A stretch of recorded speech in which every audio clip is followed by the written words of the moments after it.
¿Qué tal? ¿Cómo están? Bienvenidos a una nueva emisión de Conclusión TV. En esta oportunidad estamos con Lautaro Bruera, que es profesor de Historia Latinoamericana y Argentina Contemporánea y aparte, obviamente, doctor en Ciencias Políticas de la Universidad Nacional de Rosario. La idea, que por eso lo hemos convocado, es tratar de analizar un poquito. Son contextos que se vienen dando, coyunturas que por ahí suelen repetirse, pero la idea es poder profundizar y hablamos del conflicto, podemos marcarlo con actualidad, lo de Venezuela, pero profundizar un poquito algo que se viene dando a lo largo de la historia. ¿Cómo te va, Lautaro? Bienvenido. Hola, Alejandro, un gusto estar acá en Conclusión, la verdad que un placer. Acabo de conocer los estudios y felicitaciones. ¿Te gustó? Soy lector y también veo los videos, digamos, y reivindico mucho el trabajo que hacen, así que para mí es un halago que me hayan invitado. Bueno, es un honor para nosotros, tamaña deferencia. Bueno, Venezuela nos convoca nuevamente, Lautaro, a tratar de analizar donde diversos puntos de vista, donde claramente no nos da la impresión. Hay una realidad que es el gran juego de los grandes medios hegemónicos, ¿no? Y una historia que suele repetirse.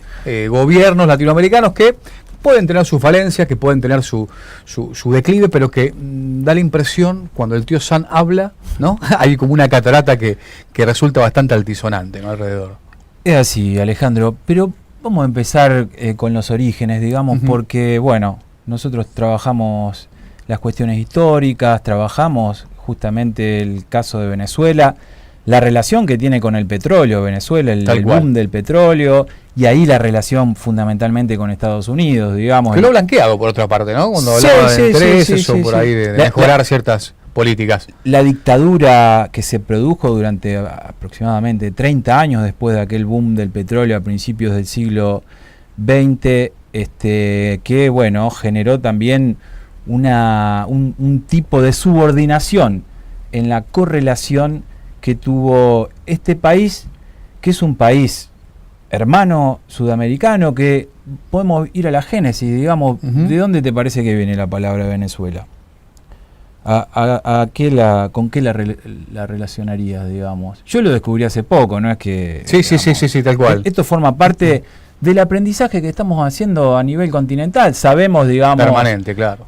Sabemos lo de Bolivia en relación a Bolívar, la lucha conjunta de San Martín y Bolívar, que San Martín tenía un cuadro de Simón Bolívar donde Seguro. Estaba, digamos, en Boulogne-sur-Mer, que, bueno, había una mutua admiración y no había ningún tipo de posibilidad de una co-conducción de una fuerza liberadora, así que hubo un traspaso, digamos, ¿no? De ese mando y de esa conducción por parte de San Martín hacia Bolívar para concretar la independencia continental en 1824, pero hay una génesis que también es interesante, digamos, Venezuela viene de la palabra Venecia, digamos, ¿no? Hace referencia a Venecia, aquella república de la que nos hablaba Maquiavelo, que era la república aristocrática, que la contraponía con Florencia, digamos, ¿no? Y quizás este trabajo que hizo Simón Bolívar con los llaneros, con el pueblo venezolano, pudo revertir esa matriz aristocrática cerrada y constituyó una república más parecida a la que anhelaba el propio Maquiavelo, que era la República Popular, que es lo que se empezó a plasmar en este país hermano a partir del año 1999. Empezó a democratizarse social, económica, cultural, políticamente, el país como lo había hecho el propio Simón Bolívar y como había sido frenado a partir de este boom del petróleo que de alguna manera pasó a ser una especie de maldición, digamos, ¿no? Porque transformó al país en monoproductor, circunscribió la actividad económica en una región muy puntual, cercana, digamos, a los ámbitos de producción petrolífera y sobre todo a los ámbitos de exportación hacia el norte. Recién la primera exportación que se hizo hacia el sur fue en el año 2002 y 2003 de full oil, digamos, para reconstituir nuestro aparato productivo hacia la Argentina, justamente, que estábamos saliendo de la crisis del 2001. Así que, bueno, Venezuela tiene toda esa complejidad, digamos, ¿no? Tiene toda esa riqueza, tiene esta hermandad interesante y ahora se está recuperando o está empezando a incorporarse futbolísticamente. El otro día, a pesar de la goleada argentina, sí, el primer tiempo en el sub-20 veíamos sí, una estrategia de juego, una perspectiva interesante a nivel organizativo, que bueno, es bienvenido. Tiene que ver, digamos, para que Latinoamérica pueda dar un paso verdaderamente interesante hacia adelante y que no sea siempre, ¿no? Digamos, o que no esté siempre en la mira del imperialismo en torno al patio trasero, ¿no? Como suele decirse. Sí. Tiene que ser acompañado siempre con una revolución productiva, que es lo que quizás le faltó a Venezuela o que quizás también nos ha faltado un poco a nosotros acá. Bueno, podría ser, digamos, podría ser. Acá el monocultivo de las hojas para hablar, ¿no? Bueno, y en Venezuela el petróleo. Sí, sí, ¿no? Tenemos una matriz más diversificada, digamos, que en el caso venezolano, a nivel de la alimentación. Ahora el pueblo venezolano está sufriendo este embargo y los monopolios que existen a nivel comercial, a nivel de los medicamentos y a nivel de la alimentación, de manera muy cruda, digamos. No es antojadizo, digamos, lo que está viviendo Venezuela, digamos, no es parte, como le dicen algunos, esta es la política del régimen de Maduro. ¿Por qué Venezuela está como está económicamente? Bueno, tiene que ver con estas cuestiones que vos marcabas, Alejandro. De todas maneras, convengamos que, digamos, yo te hablé del año 1999.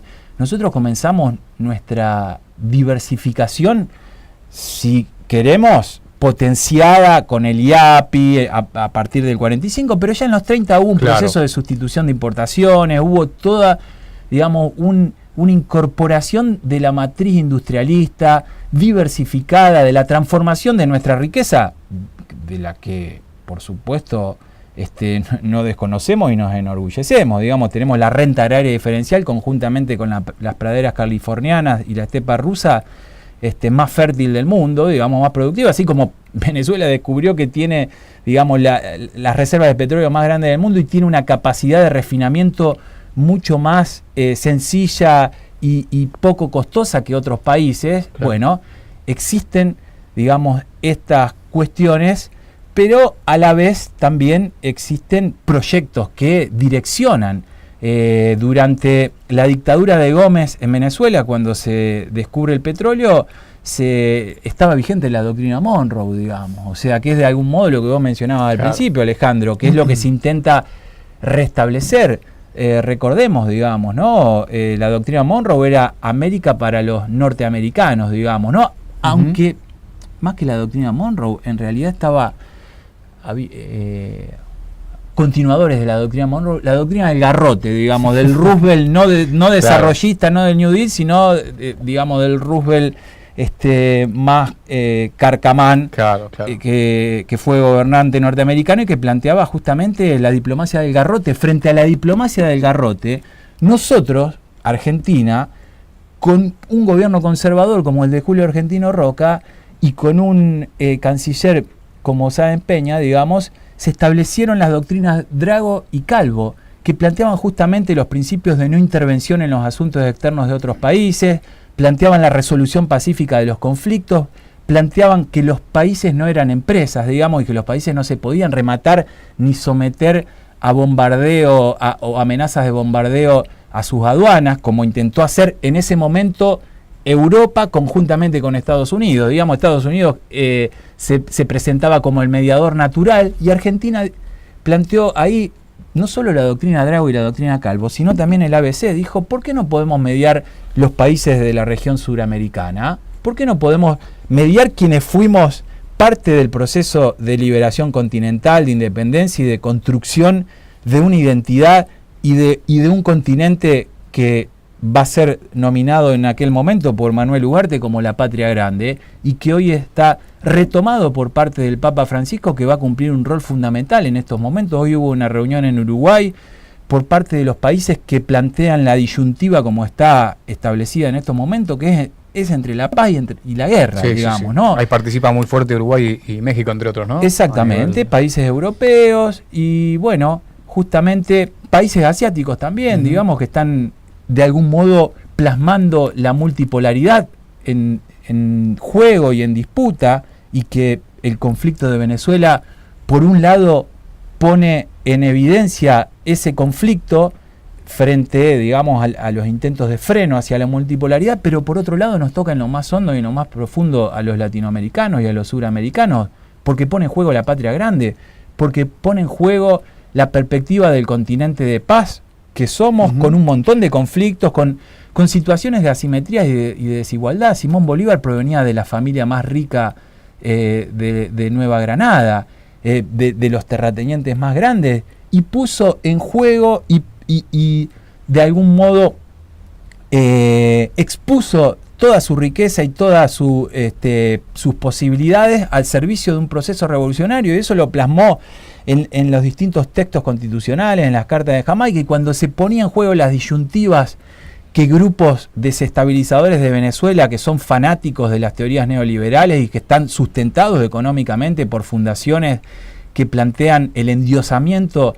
de la propiedad privada por sobre la propia condición humana, cuando se planteó la disyuntiva entre el derecho de propiedad y la perspectiva de igualdad o equidad, Bolívar no dudaba en hacer prevalecer las perspectivas de igualdad, no él personalmente, sino a través de las propias instituciones, que fomentó también en cuanto a su desarrollo, entendiendo que era muy difícil, digamos, ¿no? Que era muy difícil con las características, con la idiosincrasia que tienen nuestros países.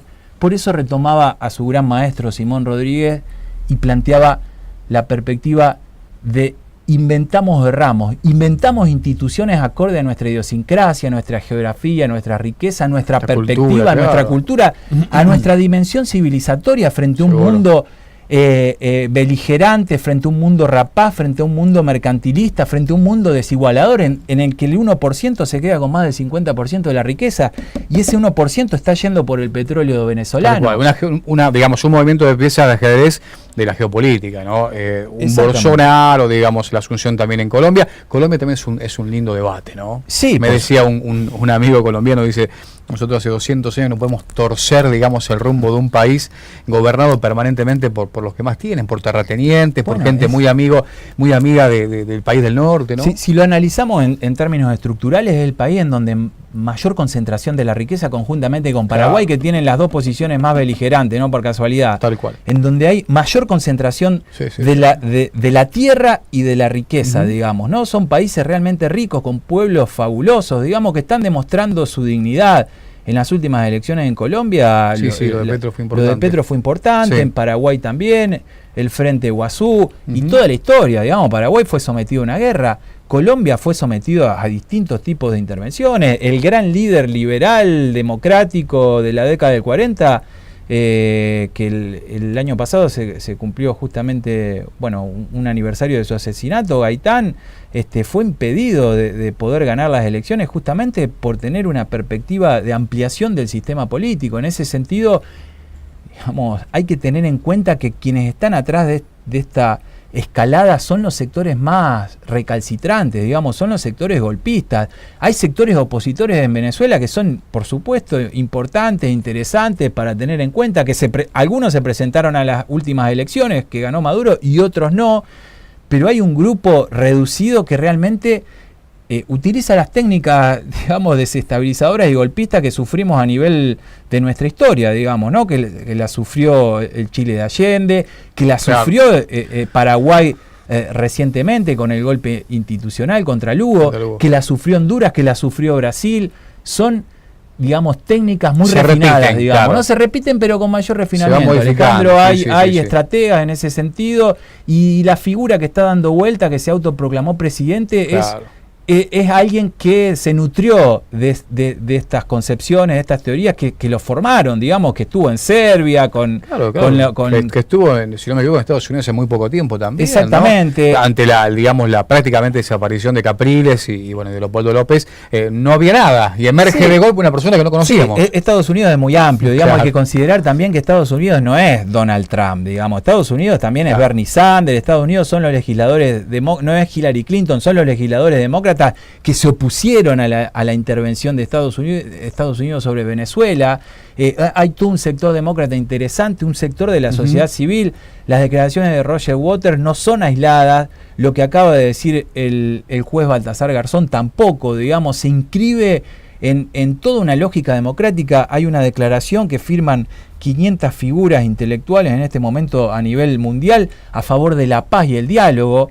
la autodeterminación y tantas otras cosas. Por supuesto, Claro. la no intervención, el rol del Papa va a ser fundamental. Ojalá haya predisposición de los sectores que están en conflicto y que se pueda resolver internamente, porque la verdad que uno lee algunas declaraciones del autoproclamado presidente que deja las puertas abiertas a la posibilidad de una intervención externa, y eso va en contra de nuestra tradición de más de 150 años de diplomacia latinoamericana, argentina y continental, digamos. Tenemos doctrina en ese sentido, y además en este contexto y en este momento es sumamente peligroso salir de la situación de ser un continente de paz como el que somos, digamos, y que tiene un montón de problemas para resolver. Eso, digamos, no desconsidera las problemáticas existentes, los niveles de violencia, los niveles de inseguridad, pero por supuesto que la mejor manera de resolverlo es a través de los mecanismos democráticos, de la paz y de la perspectiva de convivencia. Digamos, lo que intentan hacer estas doctrinas establecidas por estrategas de guerra norteamericanos tiene que ver con la violencia, digamos, tiene que ver con el aumento de las escaladas de violencia, la doctrina Sharp, distintos... Sí, digamos, lo que se dio en su momento después del sandinismo con la contra, ¿no? Exactamente. No es casualidad que una figura nombrada recientemente por el gobierno de Trump haya sido el ideólogo del financiamiento de los contras a través de la FAIR Irán-Contras, y que implicó justamente la desestabilización sistemática de un país que estaba peleando por mejorar sus niveles de vida, por alfabetizar a su población. Que hizo una reducción de la mortalidad infantil asombrosa, que generó una verdadera revolución productiva. Exactamente, y que tan caro eran los sentimientos argentinos también, porque hubo muchísimos compatriotas que estuvieron participando de aquella experiencia, que se formaron incluso en la perspectiva estatal, digamos, de conducción estatal democrática, y en ese sentido...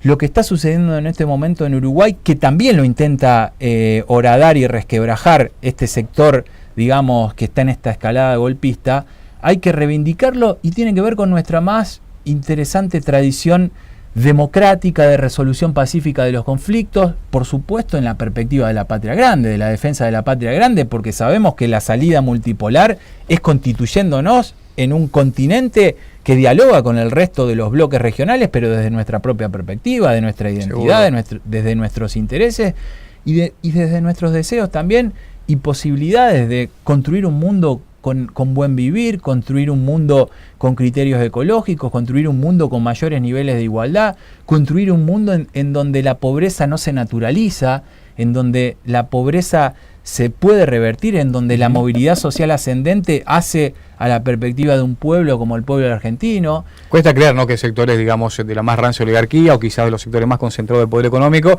hoy tengan una postura claramente coherente para con Nicolás Maduro y Venezuela, en un contexto de país como el nuestro, donde tenemos una inflación disparada, donde los índices de pobreza siguen escalando, y donde muchos desigualdad, y donde muchos empresarios que han hecho, digamos, una fortuna, la verdad que obscena y deleznable, en épocas de dictadura militar, una de las más crueles del mundo, hoy estén hablando de democracia, ¿no?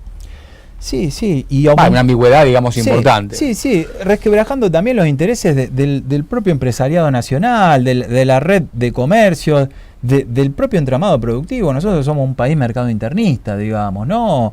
Y ese es el gran desafío, quizá uno de los grandes desafíos del siglo XXI de estos bloques regionales, que es lo que está demostrando por un lado Rusia, por otro lado China, por otro lado Estados Unidos de Trump, por otro lado Europa también, por otro lado la India, digamos, con distintas variantes de gobierno, pero con defensa de sus intereses nacionales, de su industria nacional, del trabajo de los trabajadores, digamos, de la fuente, los generadores de la riqueza, digamos. Realmente, en ese sentido, es importante justamente plantarnos en una perspectiva que tiene una línea histórica, pero que tiene una vigencia más grande que nunca en estos momentos, y entender cuáles son nuestros intereses y a dónde pueden ser afectados, digamos, por intereses externos que, ya lo decía Maquiavelo, digamos, dividir es la panacea de los autócratas, digamos, ¿no? Dividir la región, a generar una guerra, generar un conflicto acá, generar rispideces entre Argentina y Brasil, cuando nos complementamos luego del proceso de desendeudamiento, fue uno de los momentos de mayor crecimiento de toda nuestra historia conjunta, digamos, ¿no? Reforzándonos y complementándonos. Con otros países somos digamos, competimos en la producción y además competimos en inferioridad de condiciones. No podemos ponernos a competir con Estados Unidos, solo Argentina. Sí lo puede hacer la región, sí lo puede hacer Argentina, Brasil y Venezuela, por ejemplo, y con la perspectiva de Ecuador, que estaba planteando justamente la salida armada del Mercosur, con Bolivia, incorporando además los países de menor escala, no desde una lógica de asimetría, sino desde una lógica de complementariedad, desde una lógica en donde la economía tiene que estar al servicio del ser humano, como una importante doctrina política de nuestro país lo plantea claramente. Dentro de un sistema capitalista que en algunos casos se muestra de la peor manera, ¿no? Digamos, si bien es un sistema que en lo particular no lo considero que sea humanizado, ¿no? El capitalismo humanizado para mí es un sistema que nos dispara, digamos, a lo peor de que podemos tener como humanos, donde se ve claramente, ¿no? No solamente la desigualdad, digo por la discusión se da en Venezuela, que se da hoy en Nicaragua, que se puede haber dado también acá, con por ahí sectores anticapitalistas, sectores por ahí que salen a, digamos, a decir, no queremos que intervenga el imperialismo, pero Maduro, pero Cristina, pero, digamos, ¿cómo se puede analizar eso? ¿No? Que está siempre, digamos, es un debate muy interesante también, ¿no? Muy interesante. Porque tiene muchas vertientes. Bueno, yo recomendaría a la gran audiencia que tiene Conclusión, que recuerdo haberlo escuchado acá en el Parque España, digamos, ¿no? A Samir Amin cuando planteaba la teoría del desarrollo desigual y combinado, ya lo plantearon muchos autores, pero él planteaba la categoría de desconexión, digamos, ¿no? Una desconexión inteligente, digamos, una desconexión de salir del rol asimétrico, salir del rol en la división internacional del trabajo subyugado, de proveedor de materias primas o de cuestiones primarias para, digamos, comprar luego el valor agregado o los productos que incorporan muchísimo más trabajo y generan un progresivo deterioro de los términos de intercambio, digamos, ¿no? La teoría clásica del desarrollismo latinoamericano, de la CEPAL, en ese sentido se le puede encontrar una vuelta de tuerca con esta perspectiva de desconectarnos en términos de relaciones asimétricas, como lo está planteando el movimiento de mujeres, digamos, por ejemplo, en nuestro país. Para adelante. Para reconectarnos de otra manera, para reconectarnos humanamente, inteligentemente, y ahí se pondrá en juego, digamos, hasta qué punto, como vos decís, el capitalismo tiene mayor capacidad e inteligencia para distribuir los recursos, o se pueden constituir mecanismos mixtos y alternativos. Nicaragua generó todo un proceso mixto en aquel momento, el peronismo lo generó acá también. Hay todo un entramado de economía social, de cooperativas en todos los niveles, no solo en alimenticio, en los medios de comunicación.